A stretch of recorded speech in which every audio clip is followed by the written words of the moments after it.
Welcome back to Pimlico here in Baltimore. You love this place, don't you? I love this place. It's my favorite leg of the Triple Crown because it's a relaxed atmosphere. We're all in here together in the same barn, so we get to hang out with each other, and the tension of the Derby's over. We have a Derby winner, so it's a way of celebrating the Derby winner and see who gets the next leg. And how things go this morning at Churchill, and how was your ship up here? He shipped really well.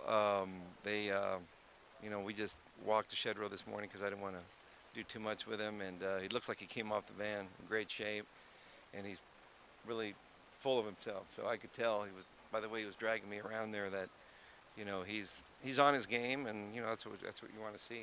A few days out. Is there a little more tension when you have the Derby winner than the other guys? I like when I have the Derby winner. It's a better feeling because I know I have a pretty good horse, and so. But I mean, it's fun for everybody. I know I've been there. I've come in here getting beat in the Derby and been lucky enough to win it. So, but every time I came, I was always in awe of the Derby winner, and it was nice to see him because you, as a trainer, you're a fan also, and you like to see. I remember Smarty Jones when he was in here. I wanted to see him up close, and Monarchos and all these horses. And you see them like, oh, okay, because well, maybe I'll buy a horse that looks like you one day or whatever. It's like you're getting educated. They all come in all sizes and shapes, but no, it's really fun to be here again. Are you doing any little idiosyncrasies or anything that like you did with Pharaoh, like same stall, same whatever? I'm not sure. He might be in the same stall, but we've been in different stalls here. We've won it out of this end, we've won it out of that end, so I don't go by that. Any reason why you didn't take stall 40? You know what? We took it a few years, but it seems to be the horses don't be able to relax because it's right in the corner, and you have all these looky-loos all day long, and they're snapping the click of the camera. So here it's more. I think it's just quieter. We want as quiet as could be. What's the plan for the next couple of days? Is he going to the track tomorrow? Yeah, he'll go. Next couple days we'll just play it by ear. I need a good weatherman in here to tell me. I need a window, and so we'll just take. We're not going to do a lot with him because the track's pretty wet. So you're not going to do much with him. So we did all our work in Churchill. So basically, I think we're all in the same boat. So we're just gonna just do the same. You certainly talked to Churchill about how the weather on race day made you tense. The forecast here is not great. Does it have you unsettled at all? No, because that's something that if you can't control it, I don't. The thing is, I think it just puts more pressure on the track man to make sure it's safe and make sure it doesn't get. Sometimes these tracks I've seen they lose the bottom, or if it dries out, it gets deep and gooey, and like it gets very very tiring. So it can be hard on a horse. So, but that's something that nature's in charge of that thing. When you have the Derby winner, worry about maybe not doing too much between the Derby and the Preakness because he's obviously comes out of the race dead fit. I think it depends on the individual. I've worked some, some I haven't worked, but he's a big, hardy horse, and he's been running a lot. He's been running every 3 weeks since he broke his maiden, so he's been on a 3-week cycle. So and he basically ran himself into shape into the Kentucky Derby because I know the Santa Anita Derby he was, I could tell he was pretty tired. That was the first time he'd been asked to do something, so. But actually, he came out of the Kentucky Derby. He looked much brighter, and he cooled out really, quickly. So it just shows you that his fitness level is pretty good. Bob, you're aware of the uncertainty that's surrounding the Preakness for the next few years. How important is it for you, with your year, to bring these superstar type horses here for the Preakness and get the interest as high as it can be? Well, I think it's very important, especially here in Pimlico, because the history involved in it. You hear rumors. Well, they're going to move it or whatever, and it's just, to me, it's magical in here. There's just something about it.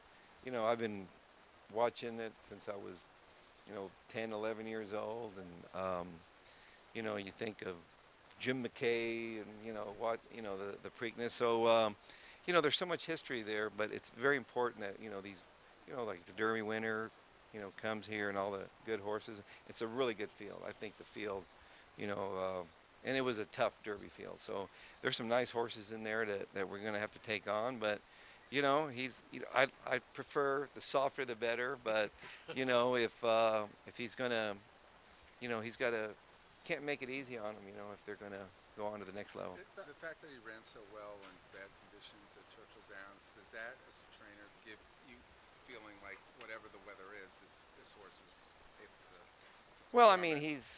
I think he's a horse that brings his track with him. I think he's just a really good horse, and but it doesn't slow him down any because he's run on 2 off tracks and he won them both. But yeah, I mean, like I said, he's always been a superior horse, and those really good ones, they just seem to run on anything. Barrow won from the one post. The what? Barrow won from the one hole. Is that okay, or would you prefer? You know what? I don't really try to figure out the post positions until we have them. I know when I remember my wife had just landed in Washington Dulles, and she said, "Have they drawn yet?" I said, "We just left the airport." The driver picked her up. I said, "Yes, Farrell's in the 1, Dortmund's in the 2." She said, "Should I turn around?" And so, I felt like, "Yeah, you go ahead," you know. Like, and I thought, no, and I thought, you know, well, I guess if it's meant to be, it's meant to be. That's what I've always felt. Hey, if they're that good, you know, they'll overcome it. So we have to overcome it.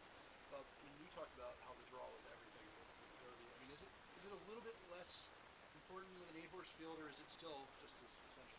I think it's not as essential. I think you know, the Derby is like, it's a shorter field. They have a decent run. You know, I think the break is essential. I mean, the start is always very essential. So, but you know, the Derby is like, you know, we're dealing with 20 horses, and you know, it just, and you can even have if you don't break. I think the break is the most important thing in that race. Bob, you won 6 of these Preaknesses. You're undefeated coming here with the Derby winner. Is there any? That stat. That's a good stat. Is there any little? I hope it keeps up.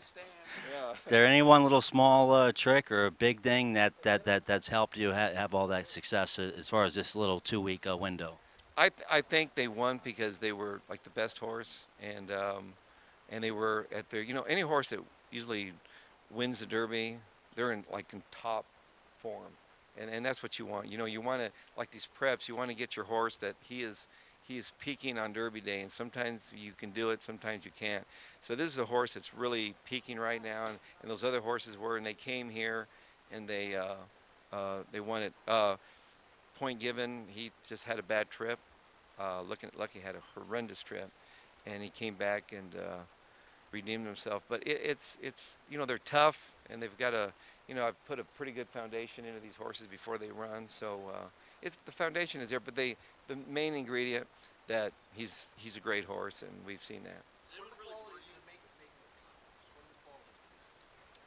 Well, like that guy that I was telling about, we heard in the newsreel about Man and War. The essential of a good horse is speed, and the main ingredient is more speed, and that's what he has. And we saw that.